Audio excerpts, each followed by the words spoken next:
내가 수학을 60점 정도를 꾸준히 받아왔던 학생인데 수능 때 70점, 80점을 받고 싶어. 우리 과 동기가 수능 D-100일부터 매일매일 먹었대. 안녕 얘들아, 노베들의 수학 주치 도윤구쌤이야. 자, 이제 5일 남았어. 진짜 마지막 준비를 할 때지. 5일 동안 마지막 준비를 할 수 있는 꿀팁 4가지를 알려주도록 할게. 진짜 많은 노베 친구들이 고작 1년 공부를 하면서 여름방학부터 절망감, 허무함, 실망감 이런 걸 엄청나게 많이 느껴. 지금도 마찬가지일 거고 해도 안 된다고 생각을 하지. 사실은 누적된 양이 적어서 그런 걸 수도 있고 아직 때가 안 온 걸 수도 있거든. 시간이 아직 5일이나 남아있거든. 생각보다 5일이라는 시간에는 할 수 있는 게 많아. 아까 말했던 것처럼 공부 성과는 누적 총량에 비례하는 경향이 있거든. 그러면 지금 시점이 너가 너의 인생에서 공부를 가장 많이 한 시점일 거란 얘기지. 그러면 갑자기 수능 전날에 지금까지 풀리지 않았던 4점짜리 문제가 풀릴 수도 있다는 얘기야. 물론 계속 논다면 당연히 답은 없겠지만 내가 이전 영상들에서 이렇게 준비를 하라고 얘기를 해줬었잖아. 그대로 차근차근 준비를 하다 보면 수능날 그 포텐이 터져버릴 수도 있는 거야. 생각보다 그런 경우가 많거든. 그러니까 학습 전략은 끝까지 유지를 해야 된다는 거지. 결국 포기하지 말라고, 제발. 이건 어느 정도 성적이 나오는 친구들한테 꼭 필요한 얘기인데 지금부터는 바이오 패턴 자체를 일치시킬 거야. 일단 기상 시간과 취침 시간을 동일하게 고정을 해. 수능장에 8시까지는 들어가야 되거든. 그러니까 그 시간을 고려해서 기상 시간과 취침 시간을 잡으라고. 이것뿐만 아니라 아침, 점심, 저녁 식단도 고정을 시키자. 딱 5일만이라도 동일한 식단을 아침, 점심, 저녁 먹게 해달라고 부탁을 드린 게 좋을 것 같아. 사실 이거는 나도 우리 과 동기를 보고 알게 된 건데 우리 과 동기가 수능 D-100일부터 매일매일 콩나물국밥만 먹었대. 그 친구의 의도를 한번 생각을 해보면 식사로 인한 변수를 만들고 싶지 않다는 얘기가 되겠지. 예를 들면 수능날 배가 아프다거나 아니면 속이 불편하다거나 아니면 체한다거나. 그리고 이제 생활 패턴도 고정시키자. 최소한 수능 시간표와 동일하게 움직여 달라는 거야. 국어는 8시 40분부터 10시, 수학은 10시 반부터 12시 10분, 그리고 12시 10분부터 12시 50분까지 점심을 먹고 1시 10분부터 2시 20분까지 영어, 2시 50분부터 4시 반까지 탐구. 이 패턴을 지켜서 공부하도록 하자고.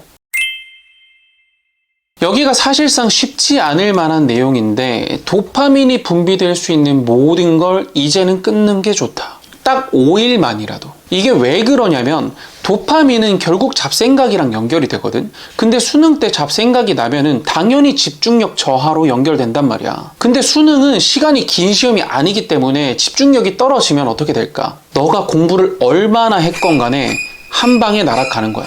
쉽게 말하면 너한테 영향을 줄 수 있는 모든 것들을 다 끊어버리란 얘기지. 일단 매체는 다 끊어. 유튜브, 음악, 카톡 이런 거 절대 하지 마. 그리고 야동도 끊는 게 좋다. 말 안 해도 알지? 자, 이제 수능 준비물을 챙길 거야. 우선 옷차림은 반드시 껴입는 형태로 가는 게 좋다. 수능장의 온도가 어떨지 몰라. 그러니까 일단 반팔을 입고 그 위에 얇은 긴 팔옷, 그 다음 후리스, 그 다음에 패딩 이렇게 4겹으로 겹쳐 입는 게 좋을 것 같아. 그리고 전자기기는 절대 챙겨가지 마. 혹시라도 모를 미연의 상황을 방지하자고. 이제 준비물을 얘기해 줄게. 1순위는 필수 준비물, 2순위는 권장 준비물, 3순위는 온라인에서는 이거 준비해야 된다라고 하는데 나는 비추하는 준비물이야. 그러니까 잘 생각해보고 필요한 걸 챙겨서 가도록 하라고. 자, 1순위 수험표, 신분증, 아날로그 시계, 수정 테이프, 지우개, 샤프심, 도시락이랑 수저, 물, 온수랑 냉수 같이. 온수는 보온병에 채워서. 그리고 비상약.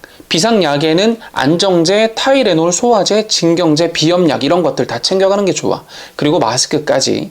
이거는 무조건 무슨 일이 있어도 챙겨가야 되는 것들이야. 그 다음 2순위 권장 준비물. 물티슈, 휴지, 핫팩, 담요, 방석, 여권사진. 왜냐면 수험표를 잃어버리는 경우가 생길 수도 있거든. 그럼 사진이 있어야 돼. 그리고 포도당 캔디. 포도당 캔디는 초콜릿이나 초코바 같은 걸로 대체가 가능하겠지. 왜냐면 포도당이 충전되면 순간적으로 머리가 잘 돌아가거든. 그 다음에 A4 용지 몇 장, 그리고 파이널 요약 노트. 파이널 요약 노트는 내가 꾸준히 계속 만들라고 얘기를 했던 거고 A4 용지는 사실 환경이 안 좋을 수도 있어. 책상이 막 흔들거릴 수도 있단 말이야. 그럴 땐 A4 용지로 밑에 끼워서 수평을 맞추는 용도로 갖고 가는 게 좋다. 그리고 귀마개와 치약, 칫솔, 인공 눈물까지. 여기까지가 단데 나는 1순위에 평정심이라는 걸 넣고 싶어. 사실 이게 무엇보다도 더 중요한 건데 실전에 자기 기량을 100% 발휘하는 사람이 과연 몇이나 될까? 거의 없거든. 그러니까 너의 기량을 100%에 근접하게 발휘하기만 해도 커리어 하이는 분명히 나올 거야. 그러려면 연습할 때 했던 걸 기억해내는 게 굉장히 중요해. 절대 흥분, 긴장 이런 거 하지 말고 그저 연습한 대로만 한다라고 생각을 하라고. 그러려면 평정심이 너무너무 중요한 거지. 그리고 절대 수능장에 가져가서는 안 되는 두 가지가 있어. 그 두 가지, 첫 번째, 가채점표. 가채점표는 사실 크게 의미가 없다고 생각해. 잘하는 친구라면 자기가 선택한 답은 다 생각이 나. 그리고 결국 점수로 나오기 때문에 그 점수를 기반해서 원서 접수하는 거랑은 전혀 관계가 없지. 그리고 못하는 친구라면 당연히 문제를 덜 풀었겠지. 그럼 가채점 할 시간에 당연히 못 푼 문제를 한 번 더 풀어보는 게 맞겠지. 학교 선생님들이 막 가채점 해오라고 말씀하시는 분들이 계신데 그건 그 선생님들이 잘못하시는 겁니다. 그리고 두 번째, 잘하고자 하는 욕심, 평정심의 반대급부에 있는 내용들이지. 잘하고자 하는 욕심은 결국 오버스텝을 만들게 된다. 오버스텝을 하게 되면 당연히 연습한 대로 하지 않게 되고 당연히 발이 꼬이게 되고 넘어질 수밖에 없는 거야. 예를 들면 내가 수학을 60점 정도를 꾸준히 받아왔던 학생인데 수능 때 70점, 80점을 받고 싶어. 그래서 4점짜리 문제 푸는 거에 도전을 하는 거야. 그러면 어떤 현상이 벌어지냐면 4점짜리도 못 풀고 항상 풀 수 있었던 3점짜리와 쉬운 4점짜리도 못 풀게 되는 현상이 벌어질 수 있어. 그러면 60점이 아니라 40점대라는 나락으로 떨어질 수도 있는 거야. 수능은 적당한 긴장감은 누구나 가질 수밖에 없고 모든 사람들이 자기 기량을 100% 발휘할 수 없는 게 당연하니까 그저 연습한 대로 선생님께서 지도한 대로 지도 받은 대로 그대로 따라 하기만 하면은 커리어 하이가 나오기 마련이야. 그러니까 절대 잘하려 하지 말라고. 잘하지 마. 잘해왔으니까 그냥 하던 대로 하라고. 자, 이렇게 4가지 팁을 준비해봤는데 마무리에 도움이 됐으면 좋겠어.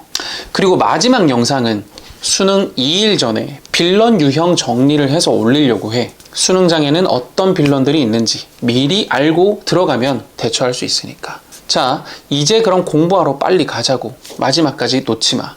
그럼 너희들의 완치를 빈다.